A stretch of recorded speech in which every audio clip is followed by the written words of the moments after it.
La la la la la la la. Hey folks, I'm Camille Who Armstrong, the performing arts renaissance woman. For over 40 years, I've worked as a performer, educator, consultant, and coach. But most importantly, I'm a parent. From classrooms to stages to bedtime routines, I've spent my life nurturing creativity, character, and connection in the next generation. This series is for you, whether you're expecting, learning as you go, or parenting for the first time, or even third time around. I'm here to share the insights, tools, and real talk I've gathered over 4 decades of hands on experience. Welcome to Camille Who, the Child Whisperer. I'm so glad you're here.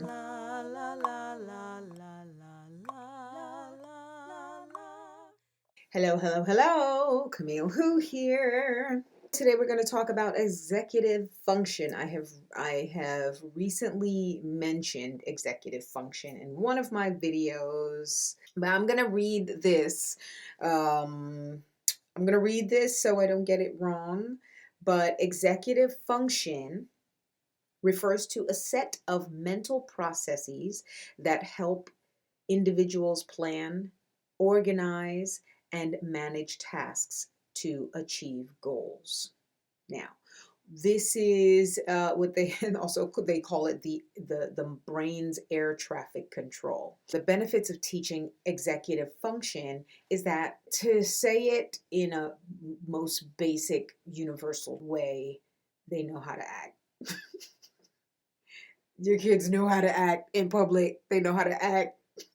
They know how to behave in different settings. You're teaching them how to know, oh, we're going in this kind of place. In their brains, they're now planning, this is how I have to act. This is how I have to speak. This is how I have to behave. If we don't teach our children executive function, there is no self-regulation. They don't know to behave different ways in different places, and they don't learn there's a time and a place. Times that you can be crazy, times that you have to just be conservative. And then when you're trying to teach them this at an older age, then it's just, you get more pushback. That's really, the basis of this whole video, is that I'm just giving you the definition of executive function, why it benefits children, and why it is important that we as parents, or first-time parents, or new parents, we teach our children executive function. Now, it's not like, okay, this is what we do and this is what we're going to have to do. That's not what I mean. I'm going to give you some examples on ways that you can teach your child executive function just in everyday life. Something as simple as saying, "Hi car, bye car. Hi car, bye car." Something as simple as that is teaching your child how to plan for a bye. They know that when something comes, something can go. They know that when something will go, something may come back. That in their brains, they're actually planning this. They're learning that, oh, when this happens, then that's going to happen. They learn that there is a before and then there's an after. Another example is big, small, small. Big, big, small, small. Now, when you are doing this with your body, you are teaching your child how to behave in, say, a forest or a library, a party or a supermarket. This could happen when you're narrating things that they're doing or narrating what you're doing. That thing is big. I even put a voice to it. Me and my theatrics. I am an artist after all. Sometimes I go, that was a big ball. That's a little ball. That's a little ball. That's a little ball. So I say things like that, and I say it in the way that I say it that way, so that we know not only is my voice small, but your body is small and you are, right? So these are things that you're like subliminally teaching your children. They don't even realize that you're teaching it to them. But you also, for you as a parent, it takes a lot of pressure off of having to go through the hard time so that you have to now teach them this. It's no, it's already been in your raising of them. It's already been in their vocabulary. It's already been in their language. With big and small, your other benefits for that one is you're also teaching them gross motor skills. You're teaching them how to move their bodies, you're teaching them physical vocabulary. And so then when they get to age 2, they're climbing stuff. When they get to, I mean, some kids are just like built radical, okay? They're just gonna be like, no, I'm gonna climb this cat tree. I'm gonna climb these stairs. I'm gonna climb these stairs. You know, some kids are very daring that way. And some kids are just not. They're not gonna attempt it. Another thing that you're teaching with big and small is body awareness. So when you do ask your child, or tell your child, not ask them, but tell them, because remember, we are parents. We have to train our children. We don't ask them if they want to behave, because misbehavior is natural to us. So we have to teach them how to behave. If we're going into a supermarket, okay, we're going into a supermarket. I'm going to need you to use your small body. I'm going to need you to be small. I'm going to need you to not use your big, party bot hands, or however you want to put it as a parent. That's up to you. Get creative with the language that you use. Just be simple and be consistent so that they are getting it and they got it and it's not confusing to them. It's not a confusing language. So, all right, we're going into here. Oh, wait, make yourself smaller. Make yourself smaller. This is a tiny space. Make your voice smaller. This is a quiet space. Going into a library. We're going to see grandma now. We have to use her small voice, or we have to move quietly. Another tool and this is just your everyday tool that you can use for to teach your child executive function, is high, low. When something is up high, high, high, or something's down really low, we gotta go get my shoes. We have to, however, this is just me talking the way that I would talk, right? But going, getting something really high or seeing something up high. Oh my goodness, it's so high, it's so high. You can use a voice change, or you can go, my goodness, it's so high. Whoa, that is really low. Having both a sound and audio reference, a physical reference, it helps your child to have a full understanding of what you're saying.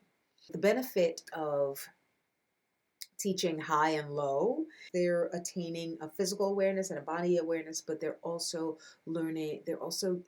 you're training their musical ear to hear these differences in music. You ever go, you know what, I am just not musical. Honey, we are all musical. Whether you are a creator of music or you are a listener of music, you are a writer, however, wherever you are on that spectrum, we are all musical. So giving them that high, low reference, you are training the musical ear that is already there without even having to have a music class. However they use it, that's their choice. That's your choice. However you want to help your child and support them on what they're going to do later on in their lives. But you're already training that musical ear, so you're creating that basic foundation of music and an appreciation of music. Something as simple and as small and as basic as high, high, low, low, low, high up, really low. Things like that. That's so basic, right? Another one, oh, I tell you, this is the age old, and one day I probably am going to do a video about old school versus the new school. There are things, I know they're making all kinds of gadgets. People, they're making all kinds of gadgets and tools and things you can use for teething and this and that and whatever. And then there's things that are just age old that you can just use. I mean, that will, because there are elements to early childhood that are never going to change. We're all humans. We're all going to go through the same things. We're all going to learn to talk. We're all going to learn to crawl and sit up. We're all going to do it in different times, just like 40 people can go into the same party and have 40 completely different experiences. It's the same thing. Each child is going to learn, they're going to go to the same party and they're going to learn different things at different times. That's just the individual. But there are some things that just never change. And through the ages, they are not going to change. I said all of this to say, do not underestimate the power of peekaboo. I think I've mentioned this in another video, but do not ever underestimate the power of peekaboo. Peekaboo is amazing in teaching your child executive function. They're learning, okay, first of all, they're learning you're learning gross motor, you're learning body awareness, they're learning, let's see, you're learning that when someone goes away that they will come back. They're learning how to be alone for a moment and not freak out, right? When you do peekaboo and you make yourself gone and then you show up, they know you're going to come back. There is something that creates a security in seeing you come back every time, that develops into a trust, that develops into less anxiety, that when mom goes away to the supermarket or mom goes to wherever she has to go run errands, or when dad leaves to go to work or run errands, mom goes to work, your child knows that they're going to come back, that there's no need to freak out.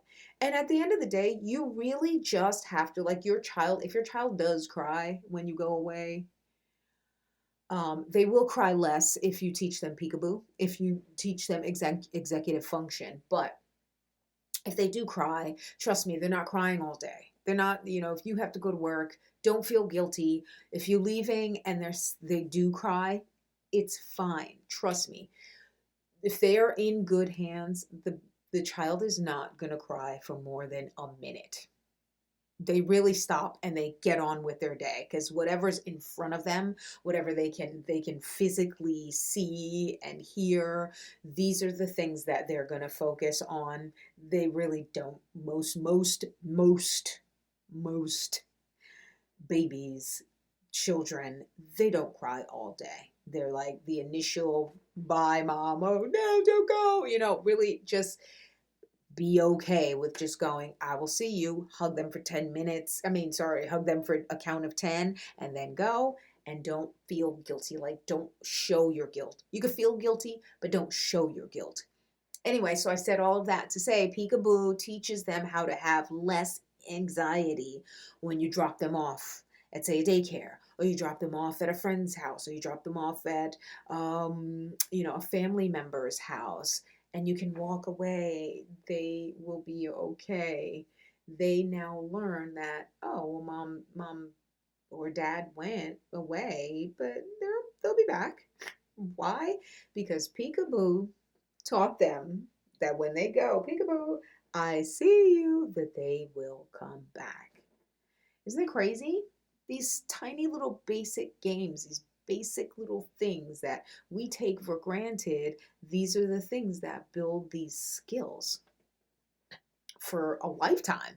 Like, you have self-regulated children and children who know how to just plan. Another thing to teach executive function is doing loud voice and quiet voice. When you go, I suggest you bring your child out, right? Bring your child out to a place where you know that you can be loud, right? Because now you're using your loud voice. This teaches them that there is a place where they can use their loud voice. Now, sure, Most times at home, they're going to use that loud voice. That's home. They're comfortable at home. That's fine. But then take them to a place where they have to use their quiet voice. Maybe while you're still teaching them, do not take them to that place. But when you are at home, that's the perfect opportunity to go, hey, this is my loud voice. This is my quiet voice. Or you say your outside voice and your inside voice. This is now giving them that physical, visual correlation to what is outside and what is inside, what's done outside and what's done inside. Best ways to do it is actually be out physically in a place where you can yell and scream and get as loud and as big as you want to, and then bringing them into a place. And maybe it's just home. Hi, house. And you're using your inside voice now, right? So when you do end up saying, all right, no, we have to use our inside voice here. All right, we're going into the supermarket now. We have to use our inside voice. They're planning in their head. All right, inside voice, got it. They now know to speak this way. They might need some reminders. They get a little excited. We get a little excited. Our emotions carry our voices. Sometimes. And so they'll need like some reminders. Ooh, inside voice. Yes, honey. Just use your inside voice. I'm right here. I can hear you. Something as simple as just saying that to remind them, they're like, oops. Oh, sorry. And then they use their inside voice again. When you go outside, you're like, whoa, that's better. Or you can go, all right, now we can talk like this, and you can really just have some fun with that. Go to the beach, use your outside voice. Go to the forest, outside voice. I don't know, a party, outside, I don't know, an outdoor party, maybe outside voice, a playground. These are great places to use that outside voice. You're also teaching your child that there's a time and a place for everything. And this is one of those times, and you talk to your child before you go in there and you say, I need you to be small, and I need you to use your small body, and I need you to use your inside voice. This is like your 2-year-old, 3-year-old, 4-year-old. The earlier you can teach executive function by really just having fun with it, the better. You don't have to do like this is this and that is that, because it becomes boring, and this like teacher student environment where they should be having fun with parents, but they should also learn that parents regulate, right? And we as parents have to regulate. We have to teach, and we have to teach them the difference. This is especially helpful for plenty of toddlers, especially toddlers. Like I feel like as soon as you clean something up, your toddler comes and they just just take up thing. You put all the balls in a bucket, and they just take the bucket and they dump it. Like, okay, cool. That's great. Let them do it, right? In fact, the more you clean it up, the more they're going to dump it. So I suggest you just leave it. Let them dump it. They have no reason to come back to it and mess it up even more. That's less of a temptation for them to come and mess with it some more. But what you do is you wait for, say, nap time, or if it's something that your child dumps, your toddler dumps, you put it in their heads. If you're dumping those, you're going to have to clean it up.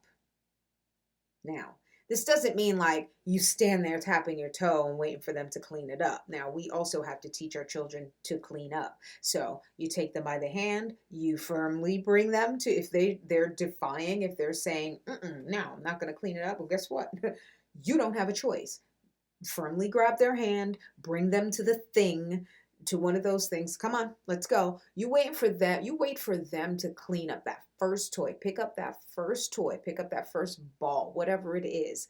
And then you Pick up the next one. Now you're helping them, okay? So like, all right, we got it. Good. You get those, I'll get those. And that now you know that there's teamwork, plus you're also teaching them, plus you're also putting in their heads to plan.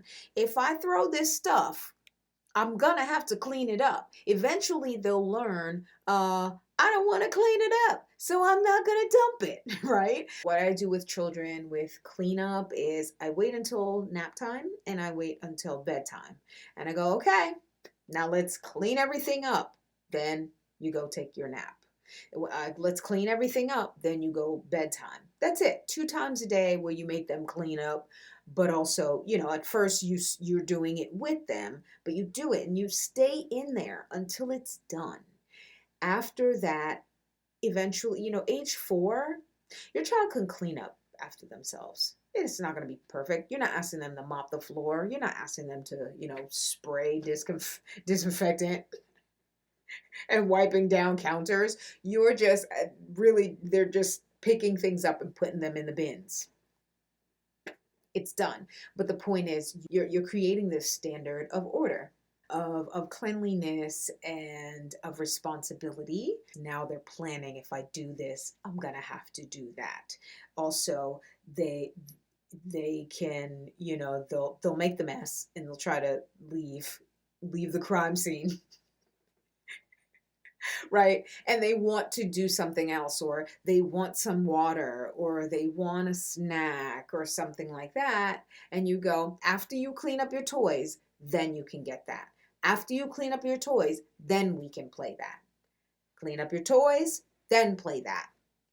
Clean up your toys, then play that. Right? So I think at first you start going, clean up your toys, then do this. Clean up your toys, then do this. Then you can start adding the word, after you clean up your toys, then we can do that.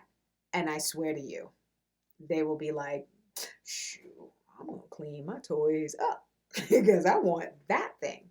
That's executive function. That is them now planning, okay, I know what I need to do in order to do that other thing. That is it. I'm Camille Who, and I am out. Thank you so much for watching this episode of Camille Who, the Child's Whisperer. A heartfelt thank you to the generous supporters of the Books and Beyond campaign. This series wouldn't be possible without you. If you're a new or expecting parent, I created Better Parent, Better Future just for you. I empower first-time parents to embrace a positive mindset and navigate those early parenting years with confidence and joy. Click the link in the description to learn more or to find out how we can work together. Until next time, keep showing up, keep growing, and keep leading with love.